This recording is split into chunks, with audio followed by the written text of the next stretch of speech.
distintos, né? Então, é muito feliz ver que essa iniciativa de existir um curso de História aqui na Federal da ABC e com pessoas dispostas a fazer esse tipo de discussão, que é uma coisa que tinha na fundação, era uma faculdade militante, em certo sentido, né? Então, é muito bom ter esse espaço para discutir essas coisas e a relação com a cidade, com o município, com a região, né? Então, eu vou reforçar aqui o agradecimento ao aqui à professora Maria Clara, viu? Porque é muito necessário esse tipo de relação. A universidade precisa estar em diálogo com a sociedade se ela quiser ser um mecanismo de transformação sério, né? E na ocasião, eu fiz na verdade não é uma grande pesquisa, né? As pessoas estão falando que... claro que eu não estou rebaixando ela, mas eu não descobri nada que já não fosse de conhecimento mínimo, né? Acho que o mérito aqui foi trazer, juntar essas informações e colocar isso em discussão e subsidiar ações como essa. Então, acho que nesse sentido dá para colocar ela aqui.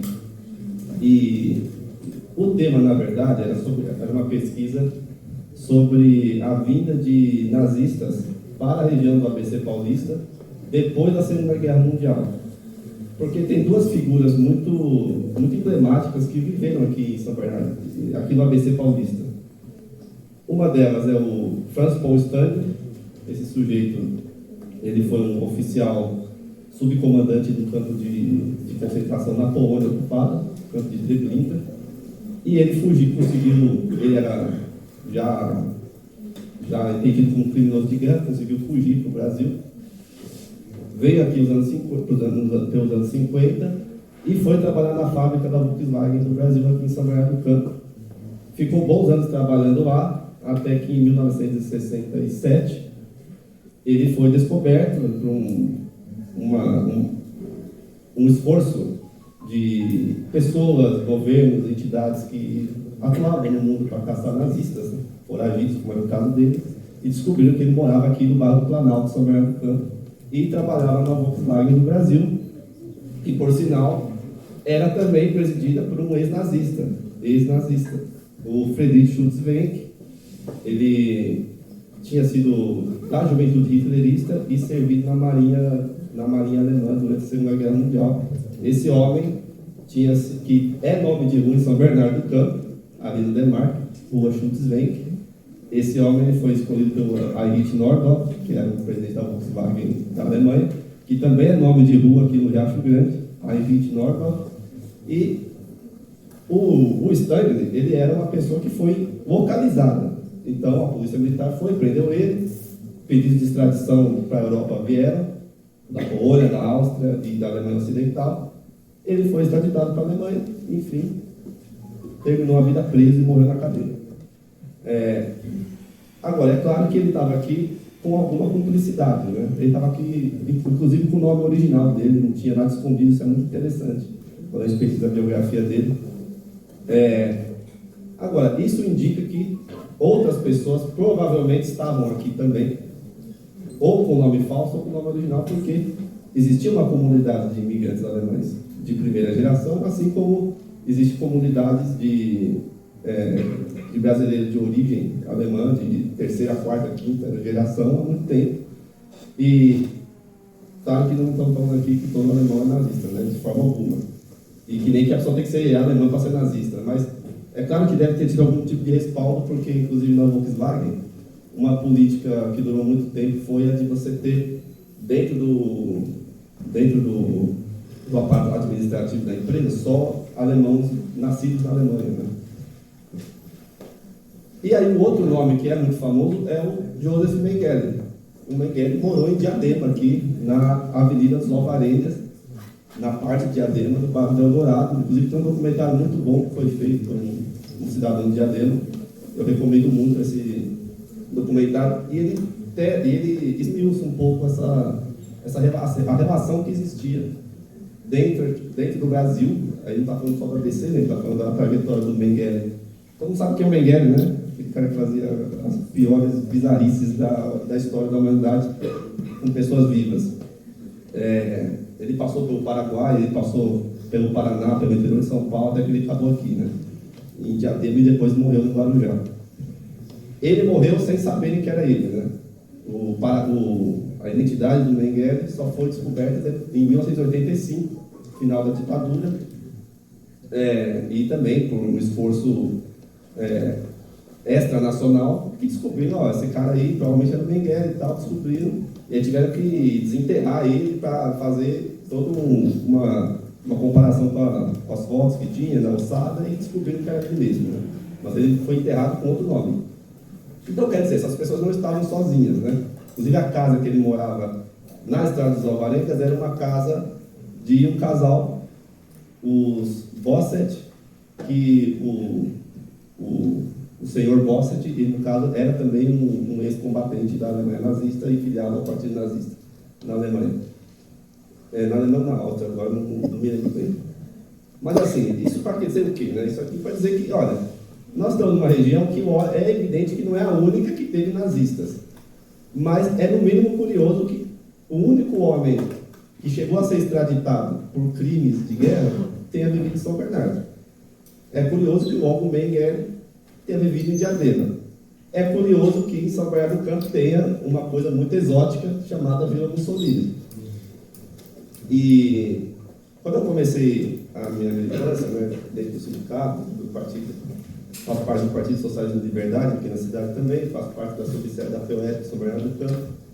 E isso se deve muito à aproximação ao Aldo Santos. Quando eu comecei, quando estudante de cursinho popular, comecei a me engajar em várias questões, várias lutas. E o Aldo me trouxe essa informação, né, que ele um dia foi um autor de um projeto de lei que tentou trocar o nome da Vila Mussolini por Otto Menário. Eu falei, caramba, né, que interessante. Até hoje ninguém tentou mais trocar, só o Aldo tentou. Então isso também despertou um interesse em falar, como que nasceu isso daí, como que existe até hoje uma Vila Mussolini, mas como que passou a existir também uma Vila Mussolini. E aí que a gente vai ver que, na verdade, é tudo muito nebuloso. São muito escassas, até onde se sabe, pelo menos, tem publicado, né? Você entra no site da Prefeitura de São Bernardo, você encontra lá informação falando. É um bairro feito para homenagear o Benito Mussolini, que está escrito lá no site. E mesmo com isso, o procurador do município tentou falar que não era, porque não tinha Benito no nome, que não sei o quê. E aí, quando você vai ver os nomes das ruas da Vila Mussolini, você vai ver lá que tem uma rua chamada Vittorio Emanuele, que é o nome dos reis, de uma dinastia dos reis da Itália, da Casa de Savoia. E Vittorio Emanuele era também, o Vittorio Emanuele III era o rei da Itália durante o regime fascista. A Itália fascista era uma monarquia, né? Tem que sempre lembrar isso. Você tem a rua General Badoglio, que era simplesmente o chefe do Estado-Maior das Forças Armadas fascistas italianas. Você tem Conde Ciano, que era o ministro das Relações Exteriores do Mussolini, genro do Mussolini, né? Getásio Ciano, se não me engano é o nome dele. Você tinha o Duque da Aosta, que era primo do rei Vittorio Emanuele, oficial da Marinha Italiana também durante a Segunda Guerra Mundial, entre outras coisas muito curiosas. E fazer, bom, aqui tem alguma coisa, né? Não se limitaram a fazer só o bairro. Todas as ruas indicam. Então, Gabriel D'Annunzio, que era um poeta nacionalista até anterior à formação do Partido Fascista Italiano, que influenciou muito esse processo todo. Então, isso inclusive o juiz levou em consideração, né? Porque o procurador tentou falar na ação, não tem nada a ver. Aí fala, como não tem nada a ver, né? Assim, é bem sugestivo, porque a inauguração da Vila Mussolini data de 1928, mais ou menos, entre 1925 e 1928, mas provavelmente 1928. A gente está falando assim porque realmente a documentação é quase inexistente em relação a isso. Mas ela está aí até hoje, a Vila Mussolini existe. E aí isso leva a gente a pensar qual que era a relação que o ABC Paulista, que na época não era ABC Paulista, né? Na época todas as 7 cidades eram uma cidade só, chamada Município de São Bernardo. Depois veio a se chamar, em 1937 foi mudado para Município de Santo André da Borda do Campo, e aí depois do fim do Estado Novo, a a emancipação de cada distrito e vira uma série de cidades que são hoje. São Bernardo do Campo, Santo André, Diadema, tal. Mas esse antigo município de São Bernardo, que era um município fundamentalmente rural, tinha indústrias ali no entorno da ferrovia, tinha algumas fábricas têxteis aqui e de calçados também, né? De famílias italianas, geralmente, né? Os Crespi, os Sete, os Basso, espalhados aqui mais na região central da cidade, São Bernardo. E como um lugar desse tinha uma relação com o fascismo, né? Então é isso que a gente está tentando investigar. E, na verdade, é uma pesquisa que continua, né? Porque essas relações ainda são um pouco nebulosas. A gente não sabe ainda a real dimensão. Mas a existência da Vila Mussolini indica alguma coisa. E a relação do Brasil com a Itália, com o fascismo, se deu através da Itália, claro, né? Como provavelmente todos os países que vieram até ter alguma relação com o fascismo, organizações de tipo fascista. A gente tem um marco que é a construção do monumento aos heróis da travessia do Atlântico. Não sei se todo mundo conhece o que é esse monumento. Ele fica na zona sul de São Paulo e ele foi uma estátua que foi dada pelo governo fascista da Itália para o governo de São Paulo em homenagem a uma travessia de avião que 3 pilotos italianos fizeram. Era uma travessia do Atlântico para a América do Sul, um roteiro que eles estavam fazendo de divulgação dos ideais fascistas. Antes de passar na Argentina, pararam aqui em São Paulo, ali em torno da represa. O nome da represa é Guarapiranga. Isso foi em fevereiro de 27. Curioso, um desses pilotos de avião chamava-se Carlo Del Prete, que também é rua, descobri isso essa semana. Também é rua aqui em São Bernardo. Carlo Del Prete, quem andar na Prestes Maia, a Avenida Francisco Prestes Maia, vai ver que tem uma travessa chamada Carlo Del Prete. Justamente um piloto fascista italiano que pousou na capital e recebido pelo governador e recebido por um outro piloto também brasileiro, que é o João de Barros, que dá nome à avenida da estátua, a Avenida João de Barros. E a estátua está lá até hoje. A estátua está até hoje lá, viu? Então, é curioso, né? Aí já não estamos falando de uma cidade provinciana e rural como era São Bernardo. Estamos falando da capital e está até hoje. E esse tipo de relação se abriu até o ponto de um arquiteto muito famoso, uma saudação para a nossa companheira que não está aqui hoje, a Paula, moradora da Vila Mussolini, que descobriu algumas coisas também. E levantou coisas, né? Essas coisas já são conhecidas em algum nível. O arquiteto italiano Marcello Piacentini, muito famoso na Itália na época, uma espécie de Oscar Niemeyer fascista da Itália, vamos dizer assim, ele foi quem projetou o edifício Matarazzo, apoiador do fascismo, na família Matarazzo, e também a prefeitura, a sede da prefeitura de São Paulo, ali no Arco do Anhangabaú. E se vocês pararem para olhar aquele prédio, que realmente chama muita atenção, ele tem um facho. Né? Ele tem um braço, um machado, que é justamente o símbolo do fascismo. Né? Essa época, no final dos anos 20 e o começo dos anos 30, ele é uma época que o fascismo italiano está buscando expandir a sua influência nos países que têm comunidades italianas, algo que o nazismo alemão vai fazer também. E essa organização tinha braços aqui no Brasil, porque o Brasil, afinal de contas, o sul e o sudeste do Brasil, sobretudo, e São Paulo, principalmente, são lugares que têm uma comunidade de origem italiana muito grande. Uma das coisas um dos mecanismos, instrumentos que o fascismo italiano tinha, eram os fasci all'estero, os fascis do exterior, que eram uma espécie de filiais do Partido Fascista, atuando com as embaixadas italianas dos países para você cooptar militantes, divulgar os valores do fascismo, ter jornal, enfim, ter um contato de política externa. Algo que o nazismo fez também, e fez com muita proeminência aqui no Brasil. No caso do nazismo, começou mais ou menos na mesma época, antes do Hitler se tornar o Führer, né? Antes de inaugurar o Terceiro Reich, antes de virar o chanceler da Alemanha. Já em 1928, você tinha, no Brasil sendo fundada, um braço da organização do Partido Nazista do Exterior, que era uma espécie de internacional nazista que eles tinham, vinculada ao Partido Nazista Alemão, onde era a mesma política do Mussolini, você cooptar e entrar em diálogo com a comunidade de origem nacional em outros países para você ter a expansão dessa hegemonia. E uma coisa que é uma informação já até um pouco conhecida, que inclusive eu peguei de um trabalho de uma docente aqui da UFABC, eu não sei se ela era da UFABC na época, mas ela está aqui hoje, Ana Maria Dietrich.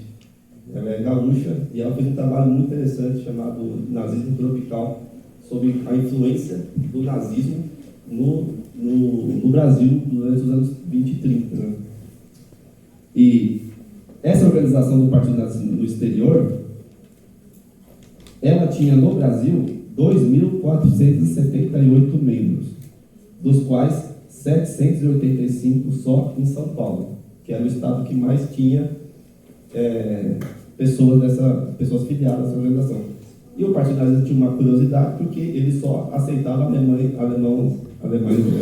de nascimento alemão. O Partido Fascista já era mais flexível, mas eles tinham mais dificuldade também de cooptar, mas eles também aceitavam italiano, pessoas de origem italiana de segunda, terceira geração. E parece que aqui em São Paulo eles tiveram coisa de 30 mil pessoas.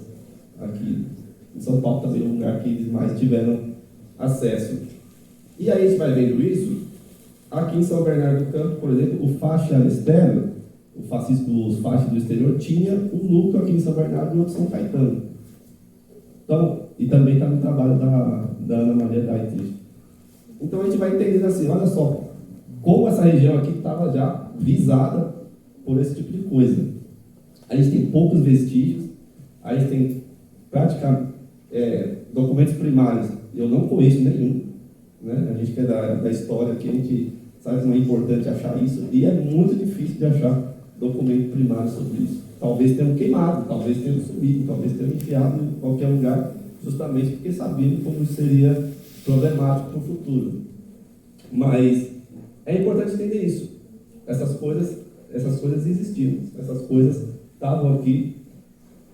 Quase eu esqueci dessa aqui. Uma coisa que tinha o núcleo aqui em São Bernardo era a Sociedade Kyffhäuser, que era uma associação de ex-combatentes alemães da Primeira Guerra Mundial, que também existiam no país para fazer divulgação dos ideais alemães e esses ideias do nazismo, mas depois eles, claro, se completaram com o nazismo, tinham também encontros aqui em São Bernardo do Campo, segundo o trabalho da Ana Maria Dietrich. E esse tipo de coisa existia de forma bastante pública. Não tinha nada escondido sobre isso, tá bom? Associações ítalo-brasileiras, onde se divulgava também espécie de grêmios e clubes que o Partido Fascista sustentava aqui na comunidade ítalo-brasileira para também difundir isso. E, claro, né, isso tudo também, de alguma forma, fomenta a criação do integralismo aqui em São Paulo. A ação integralista brasileira é fundada em São Paulo em 1932.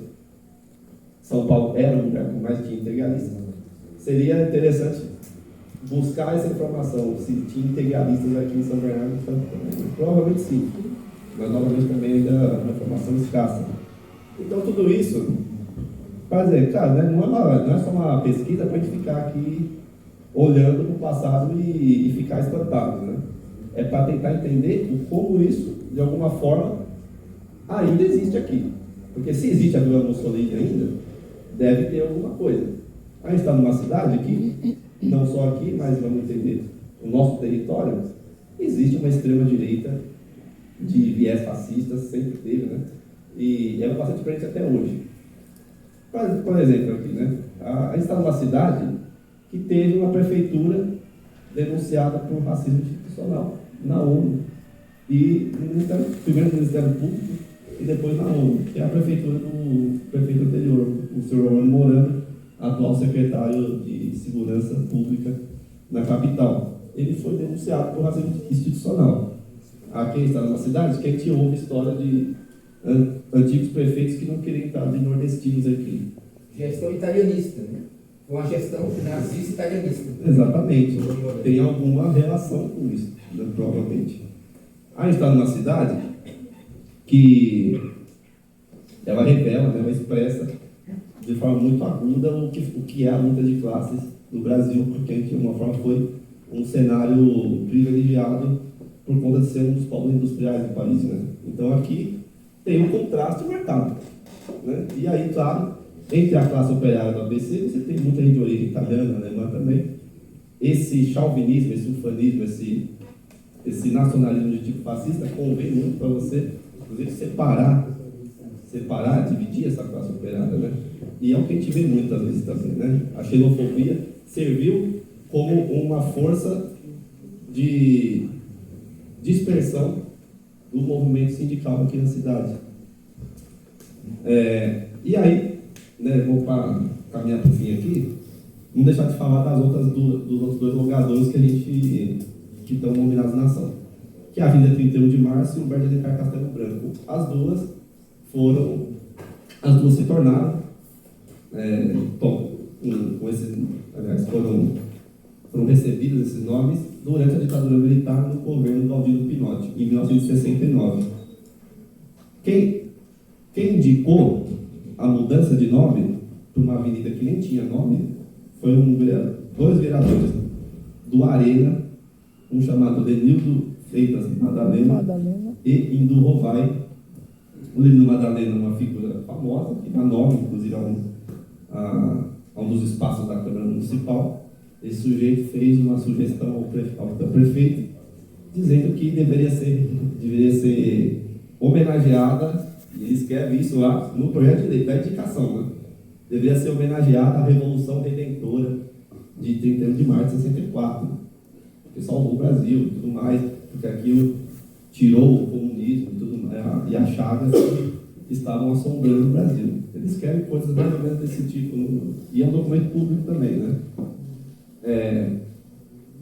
Toda essa documentação que a gente está falando, eu cheguei a divulgar o link para a professora Maria Clara. Todo o processo, desde a ação que o Jaime fez, até as réplicas, manifestações e sentenças e os embargos estão todos num drive disponíveis também para consulta, tá? E essas indicações, esses projetos de lei, eles também estão lá anexados em um dos documentos. Então está tudo explicitamente. E também, novamente, o procurador tentou dizer que não era uma homenagem à ditadura militar, quando na indicação está escrito uma homenagem à Revolução Redentora que salvou o Brasil do comunismo. Está falando lá esse negócio lá. Isso em 66, e depois também em 1968, o próprio prefeito da época, o Higino Batista de Lima, mandou um projeto de lei para a Câmara Municipal, depois o Denildo Madalena foi lá e reforçou, fez um outro projeto reforçando. E em 69, e também, né, homenageando essa figura que teve uma importância fundamental para a Revolução Redentora, todo mundo está escrevendo essas coisas, era totalmente público. Muda o nome de duas, né, rebatizam duas avenidas da cidade como Avenida 31 de Março, e isso em fevereiro de 69, e Humberto de Alencar Castelo Branco, em março de 69, e em fevereiro de 69 a avenida de Humberto de Alencar Castelo Branco, que não está voando. Estamos num momento que essas coisas podem começar a voltar. E com um agravante, né? Porque Hitler e Mussolini nunca chegaram perto de ter o poder de influência na América do Sul, embora eles tenham tentado muito. Falando aqui da Olga Benário, a Gestapo, quem puder ler o livro, ver o filme, vai ver isso. A Gestapo estava absolutamente infiltrada aqui nos órgãos de segurança com conivência, né? Não é que estavam infiltrados escondidos. A Gestapo estava aqui muito bem acolhida pelo governo Vargas dos 30, ajudando na repressão ao movimento operário, ao movimento sindical, aos comunistas e tudo mais.